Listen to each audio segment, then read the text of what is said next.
Hello, magandang gabi po sa ating mga kapatid dyan sa Damam. God's grace po sa inyong lahat at ako'y nagagalak na mayroon pong paraan ng ganito upang maipahayag ang salita ng Diyos sa atin. At with God's grace, I believe that it will be as good at kami po'y pumunta diyan. Nais po namin iparating sa inyo na gusto namin makapunta diyan. Ngunit sa ganitong pamaraanan ay pwede rin po tayong maipahayag ang salita ng Diyos. And I believe that God is going to work even though we're apart. And I believe the word has the Lord for you. And for me, in this wonderful time, katatapos lang po ng series natin na Weapons of Mass Destruction, maybe last week si Kuya Edgy po ay nagsalita sa atin upang ipahayag ang salita ng Diyos. And our topic for this month is Kingdom Come. Mean to say that yung kaharian ng Diyos ay mapasa atin. I believe na alam natin yung panalangin, yung modelong panalangin ni Jesucristo na sinasabi niya doon sa Matthew 9:9 to 13. That our Father who art in heaven, hallowed be your name, your kingdom come. Your will be done on earth as it is in heaven. Give us this day our daily bread, and forgive us our debts, as we forgive our debtors. And do not lead us into temptation, but deliver us from evil. For yours is the kingdom, and the power, and the glory forever and ever. Lagi na po naririnig natin ang panalangin ni Jesucristo ng modelo na ganito na sinasabi ang Ama naming nasa langit, sundin ang iyong kalooban, mangyari ang iyong kaharian sa amin. But now we're going to study, ano ba yung kingdom? Ano pa talaga yung ibig sabihin ng kingdom sa buhay natin? Pag sinabing kingdom, ano ba yan? Ano ba yung sinasabi? At pag-usapan natin muna ng sandali, yung kinalakihan natin. Lumaki tayo sa isang gobyerno. Ngayon, di ba, makikita nyo na papasok na ngayon si Duterte in July 1, he will be the president of our country. But what we need to know is we have a government that is run by democracy. And it's very few people like us kasi ngayon meron tayong touch ng democracy at meron din touch tayo ng kingdom. Pero pag sinabi bang kingdom, ano ba ito? Ito yung form ng government na nakikita natin dito sa Saudi Arabia. Merong hari, same king, siya yung nasusunod. Pero sa atin, tinatawag na democracy ay sinasabing government of the people, for the people, and by the people. And it's really contradicting what the Bible is saying with the message of the kingdom of God. Do you know that 80% ng message ni Jesus Christ is about the kingdom of God? Lagi niyang sinasabi the parable of the kingdom of God is just like this in Matthew 13.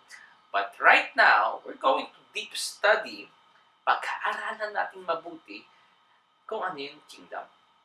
Here, in Kingdom of Saudi Arabia, makita natin na ang kingdom, bago na-establish yan in 1902 by King Abdulaziz, ay nagkaroon muna ng mga laban at nakuha ang Riyadh. But right now, pagpitong hari na ang dumaan ngayon dito sa Saudi Arabia. Si King Abdulaziz, si King Saud, si King Faisal. King Faisal is one of the, makikita natin na talagang isa sa pinakamatalino, pinakamagaling na hari na kanilang nakita. King Faisal, and then King Khalid, tapos si King Khalid, si King Fahad, tapos si King Fahad, King Abdullah, and right now, we are under the kingship of King Salman. And dito sa Saudi Arabia, nakikita natin nagahari yung hari, of course. And then, meron tayong makikita na sa Pilipinas, presidente ay sumusunod, alinsunod doon sa Constitution. Pero dito, pag kingdom, pag ano yung sinabi ng hari, yun yung nagiging Constitution. Kung ano yung sinabi ng hari. At pakita natin dito, pag-aaralan natin na tayo bilang creation ng Lord ay binigyan ng napakagandang kaharian. At yun yung ating titingnan sa mga oras na ito. Ang king is the male ruler of an interdependent state, especially one who inherits the position by right of birth. It is something to do with birth. When God created you and me through Adam and Eve, He given a kingdom. At ito yung ibig sabihin that binigay ng Diyos ang first, sinabi niya, let there be light. Diba? Nakita natin, let there be fish of the seas and the birds of the air. After about 5 days and then 5.5 days, and then 6th day, nilikha niya, 6.5, ang tao. Likha niya tayo. But He said, let us make. Hindi niya sinabing, let there be. Tayo ang creation na binigyan niya ng ganitong panukala. Ang sabi niya, let us make man, sa Genesis 1, in our own image, in our own likeness. And let them rule over the fish of the sea, birds of the air, cattle in the land, everything, because we are created by God to have dominion. Yung sinabi, let them have dominion. If you will know, the Hebrew word of dominion is mamlaki. In Arabic, it's called mamlaka. Kung nakapunta na kayo dito sa Riyadh, yung may tower na parang sando, ang tawag doon is Burj Mamlaka or Kingdom Tower. What it means to say in the Bible, the original translation, God has given us a kingdom that we lost when we fell. But right now, the Lord is saying, I'm restoring the kingdom through His Son. And ito yung maganda na that God, in order for Him to restore the kingdom which is binigay sa atin, God, He sent His Son. And here, makikita natin na there are different kinds of government. The democratic, the federalism na ini-introduce ngayon ni Duterte. But in heaven, it's the kingdom government. God has established a kind of kingdom for you and for me. And that's why the message of Jesus Christ is about the kingdom of God. Even in the prayer, he's saying it's the kingdom that God is exemplifying because we lost it. That's why seek ye first the kingdom, because we lost something nung tayo nagkasala through Adam and Eve. Pag-aaralan natin ang kingdom. In Isaiah 9:6, lagi natin narinig to every Christmas, for to us a child is born, to us a son is given, and the government will be in His shoulders.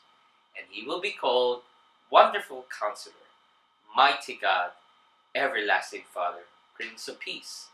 Of the greatness of His government and peace there will be no end.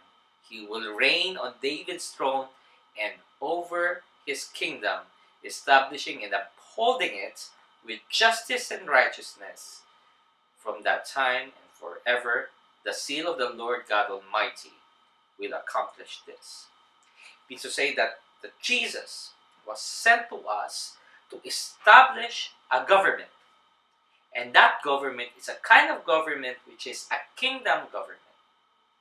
Okay? So, makita po natin yan sa Isaiah 9:6.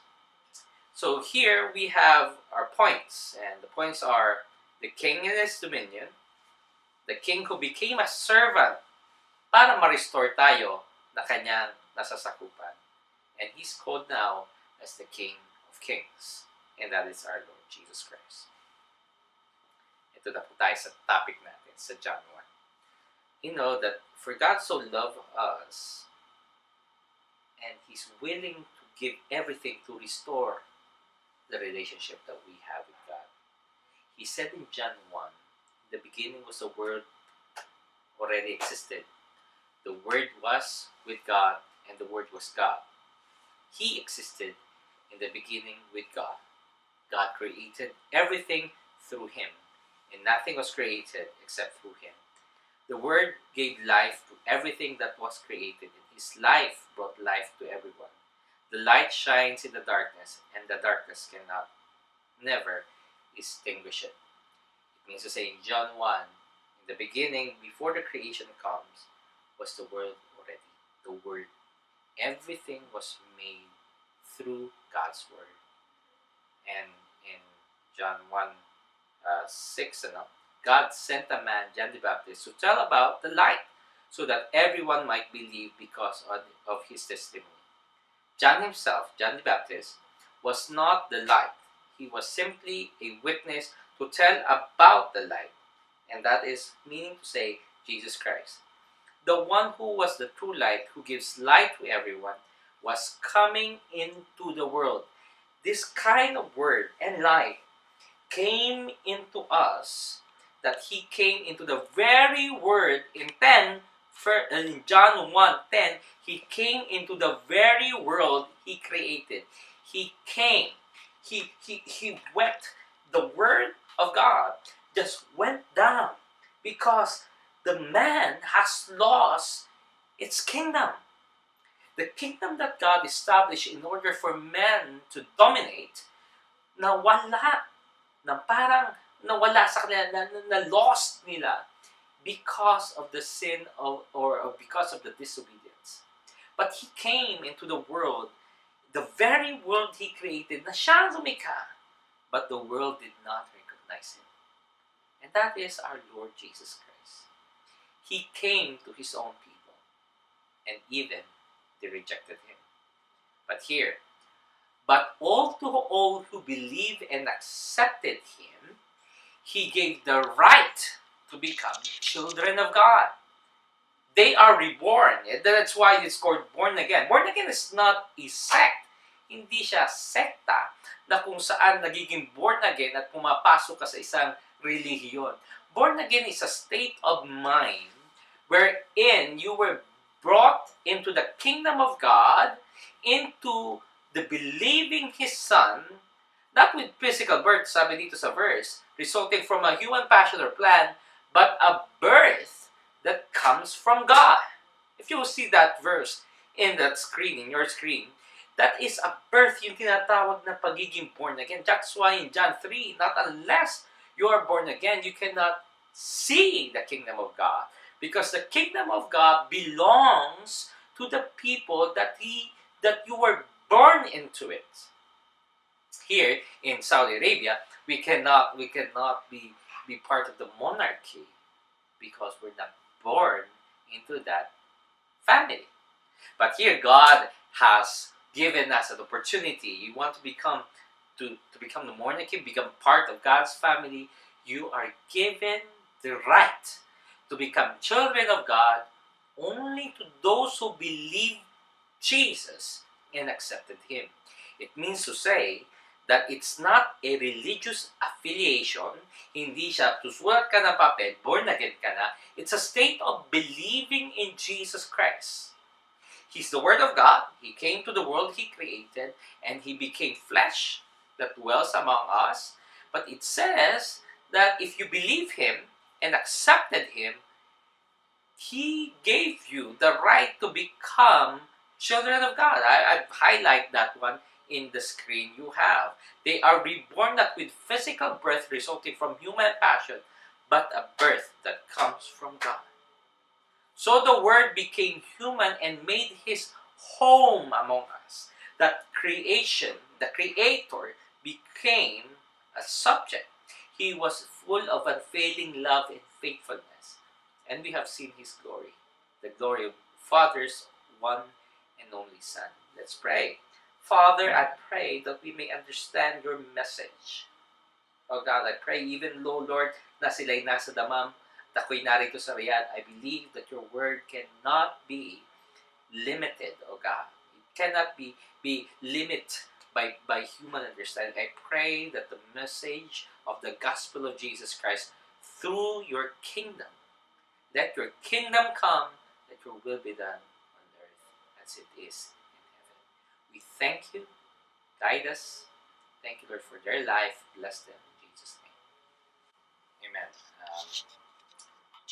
Now, let me just clarify something about becoming born again. And this is one of the things that is a big debate in the Christian world. Being born again is not being part of a sect or a Christian sect. I believe it's more on the mindset in the kingdom. You're being born into the kingdom of God. That's why it says, whoever believes in Jesus Christ and accept Him, they are given right to become children of God. And we need to be born in that kingdom. We need to be born on the kingdom of God. This is what the Lord is saying. So, in order for us to understand, ibaliktad na ulam muna natin. You can see in your screen a before time and after time. Before time, before creation, the Word was already there. And in the beginning, God's creation through His Word. And when God has created everything, God created man in His own image. Let us make man in our own image, in our own likeness, in our own in our image. And God has said, let them take dominion. Let them take dominion. So man has dominion. And we have rulership built in us. That's why ayaw natin nagpapakit. Because we are born to rule. Inside of us, we have that DNA of God for kingdomship, for that kind of leadership inside of us. You, as a person, you have the peace of God, not the peace na kapayapaan, but yung parte ng Diyos na nasa iyo.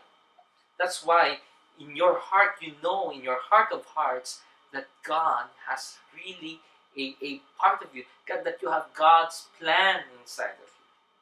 That's why it is there. It's natural for us to be having rulership, of having leading. But sad story was, we disobeyed God. And when we disobeyed God, that is called the fall of man in Genesis 3, we lost our dominion. Nawala lahat yung dominion na sinasabi sa atin. Nawala yung mga bagay-bagay na binigay ng Diyos that He created for us to rule, because God has given us a stewardship, but God has given us the mandate to rule over His creation.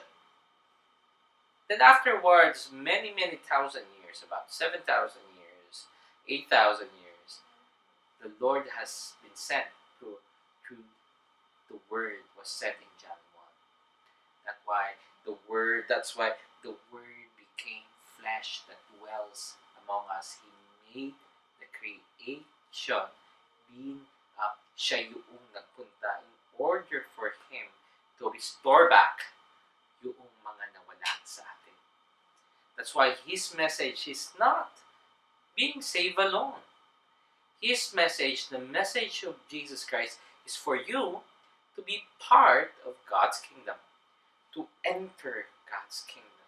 So the word born again is not a sect, it's not even a religion.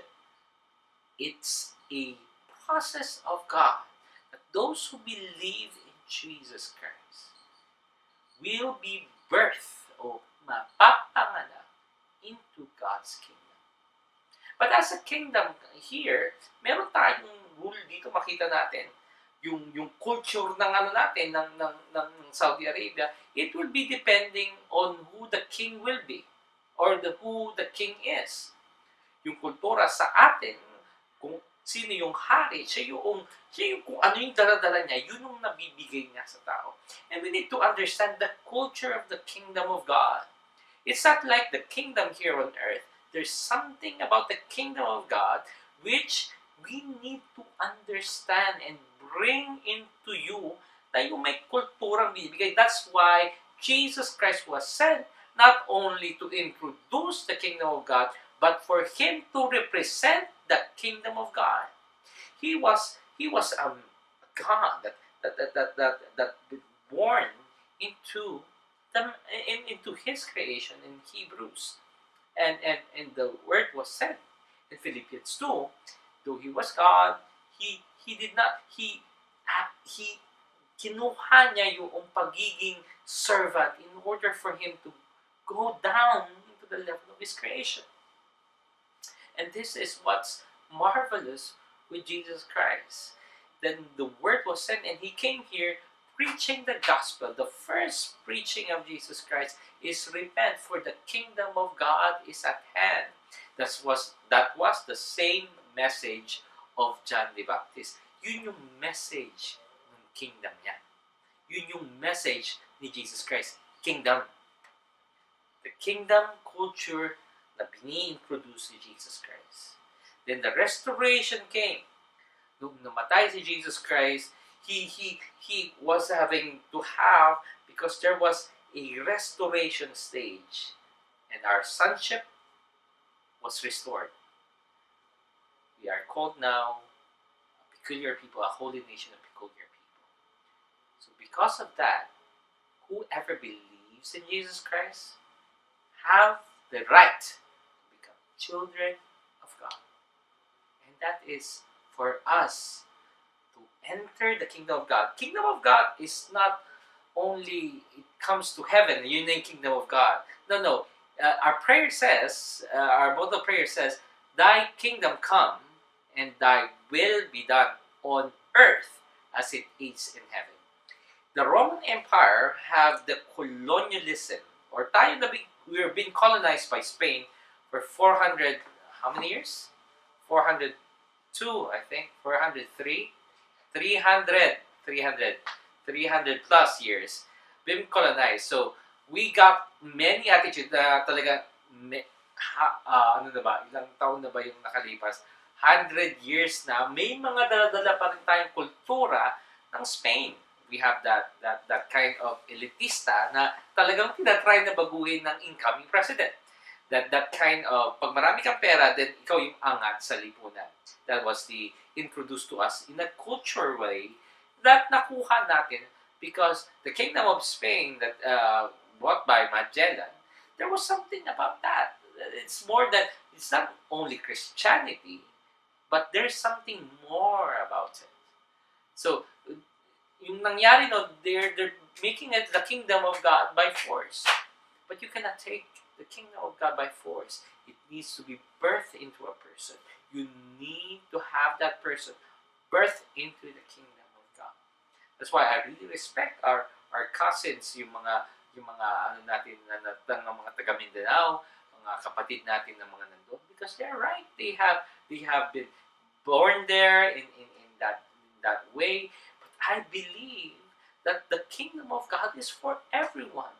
And Jesus Christ is not only for Christians, Jesus Christ is also for non-Christians, especially for people who are lost, doesn't know what to do. That's why Jesus Christ came and ini-introduce niya. Ito yung mensahe ko. And that's the kingdom of God. In the kingdom of God, sabi ng iba, pag ikaw ay tinapakan, tapakan mo rin. Ano yun rin? But the kingdom of God is saying, yung culture na gustong ilagay ni Jesus Christ, sinampalag sa kanan, bigyan mo yung kaliwa. It's not losing to someone, but you are gaining more. The kingdom mentality has been given by Jesus Christ. That's why it's important to have representation. That's why we're called ambassadors. We are coming from, even though the ambassadors is there, and tayo mga ambassador, you are a walking country if you are an ambassador. So if you are an ambassador of Jesus Christ, which we are part of God's kingdom. We are a walking kingdom of God. Because we are part of God's kingdom. And kita natin, naging colonial. So, paano na ginawa ni Jesus Christ ito? Paano niya ginawa? Yung pag-introduce ng kingdom sa atin. First, what He did, I have 3 C's. 3 letter C na ibibigay sa inyo. First one, colonialism. Colonialism, ginawa niya ito, is the establishment of a colony in one territory by political power from another territory, and the subsequent maintenance, expansion, and exploitation of that colony. In John 3:16, for God so loved the world that He gave His only begotten Son. Now, that Son creates something in the culture. Meron siyang dala-dalang kultura na ini-introduce sa atin. And that's why colonialism, makikita natin yan sa ating bansa. Makikita mo paano tayo na-colonialize. Makikita mo na-introduce sa atin ang basketball, kahit ang basketball ay para sa matatangkad dahil lamang ng mga Amerikano sa height, in-introduce nila ang basketball. Na nakikita natin, medyo dihado tayo kasi maliliit ang mga Pilipino. Pero ngayon, makikita natin yung iba namang colonialism, yung Chinese, paggamit ng mga kubyertos, makikita rin natin yung mga paggamit ng ano pa bang makikita nyo na makikita natin na galing ibang bansa na nadadala natin. One more thing, yung paggamit ng yung po at opo, makikita natin kultura ng mga yung mano. Makikita mo, may kulturang daladala ang bawat bansa. In the kingdom of God, ito yung ginawa ni Jesus Christ. Kaya kahit wala na si Jesus Christ dito sa mundo, He's already in the kingdom of God in heaven, but we are an extension here on earth. It's an extension of the kingdom of God. When we're talking about the kingdom of God, it's not talking only for heaven. Kingdom of God is wherein He colonized earth with the kingdom mentality, and that is a kingdom of the message of Jesus Christ. It's for you and for me. Colonialism. John 3:16. So, He was sent as an ambassador. He was sent as a representative. And makita natin, but He Himself is the King. Iyan maganda kay Jesus Christ. Sorry. And expansion, na nilagay niya yung kanyang sarili through the Son, through the Father, and exploited the things. Talagang pinalawak niya yung kingdom of God by having this mentality. The problem was before Jesus Christ, the kingdom of God was misrepresented. Hindi siya na-representa. At marahil sa atin, iba sa atin, ay akala natin yung simbahan, ito yung mga taong ito. Minsan din, nami-misrepresent din nila. Because we ourselves need a Savior, need a King. And that is our King of Kings and the Lord of Lords. His name is Jesus Christ. So first, He did it by colonialism. That's the first C. The second C is, for us to be part of the kingdom of God, the second C is citizenship. It is the status of a person recognized under a custom or law as being member of a country or nationality. In Philippians 3:20, but we are citizens of heaven where the Lord Jesus Christ lives, and we are eagerly waiting for Him to return as our Savior. The good thing here is, so may nagtanong sa akin ng visa, paano daw kumuha ng visa sa Pilipinas? Sabi ko, balay ko, hindi ko alam. Bakit? Hindi natin kailangan ng visa na pumunta para sa bansa natin. May tinanong ako Amerikano, paano ba kumuha ng visa para papunta sa... Hindi rin nila alam kasi you don't need visa when you go to your citizen. We go to our country, because you are a citizen of that country. Same thing. You don't need a visa to go into the kingdom of God. What you need is you become a citizen of the kingdom. And the only way for us to be citizen is believing that Jesus Christ is Son of the living God. And He died on the cross. And after 3 days, He rose again from the dead to save you and me because we are in trouble. And the only way for us to be part of the kingdom of God is believing in that. It's not changing a religion. It's changing Jesus Christ, changing that mentality that we can go to, even how good I am, I cannot obtain something that I did not, punta lang ako doon, magiging visa. No. Someone needs to sponsor you. Someone needs to approve your visa on going to that country. But here, we were paid. We were paid because we cannot pay the debt that we have. We cannot pay yung utang na meron tayo, and that is our sin. And nakabayaran ng kasalanan, we cannot do that. That's why Jesus Himself become a payment or a ransom for many, for you and for me, so that we become a part of the citizen of the kingdom of God. And the third way, friend, He did it all. The third C, cross. It is God's way for us to be back in His kingdom, sending His own Son to be ransom of many. Tayo yun. And that kingdom kind of thing is so exciting because pag-aaralan natin about the culture that we have in that kingdom, But before we become part of that kingdom, the king came down for us, his subjects, to be part of his kingdom. Whoever you are, God is calling you for us to be part of this kingdom. So Jesus had made it in three things. First is colonialism. He introduced the kingdom of God. He colonized without us having that he's introducing something. Second is the citizenship. And the third thing is cross. We have a king who died on the cross for us to be back in his kingdom. A kingdom that knows no end, knows no bound, and he will reign forever and ever. This is the message that we have today for you and for me. It is the kingdom of God. And you are welcome if you will believe in the Lord Jesus Christ. And that's what we're doing right now. We're becoming, hindi lang si Jesus Christ tinanggap mo, pati yung entire kingdom niya. You have benefits na pag-aaralan natin sa mga darating na mga araw. Mga benepisyo ng isang citizen ng kingdom of God. And I believe, hindi lang kita kabayan, ka-kingdom pa kita. And this is what we're doing for us. And as we study in the kingdom of God, we believe that God's message about the kingdom will be known at your heart. You seek God's kingdom first and his righteousness, and all these things shall be added to you. And this is the thing that we need to understand. You're part of God's kingdom, and I am part of his kingdom, making us all a kingdom in the glory and by God's grace alone. Maraming salamat po sa inyong pakikinig, and we are excited to see you at our anniversary on July 1 here. We are inviting everyone to come down here in Riyadh. But before we end, I would like to pray for you. I would like each and every one of you who are sitting right now, just Lord, grabe pala yung ginawa mo sa kingdom for me to be part of the kingdom. Because I've lost it. Now let me pray for you. Father, in the name of Jesus Christ, I pray that what we lost before is going to be a part of your kingdom.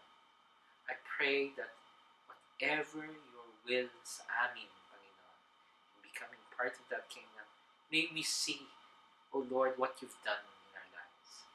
And I pray, O Lord, even in every part of this group, lovely group in the Mom, I pray, O Lord, that you will be touching their lives. You will bless them. You will give them the grace that they need in order for them to be successful in everything they do. Lord, I pray for every leaders na dyan po ngayon sa Damam. Panginoon, ipagpalain niyo po sila. Panginoon, in behalf of Kuya Baldwin, Panginoon, I pray na ipagpapalain niyo po silang lahat.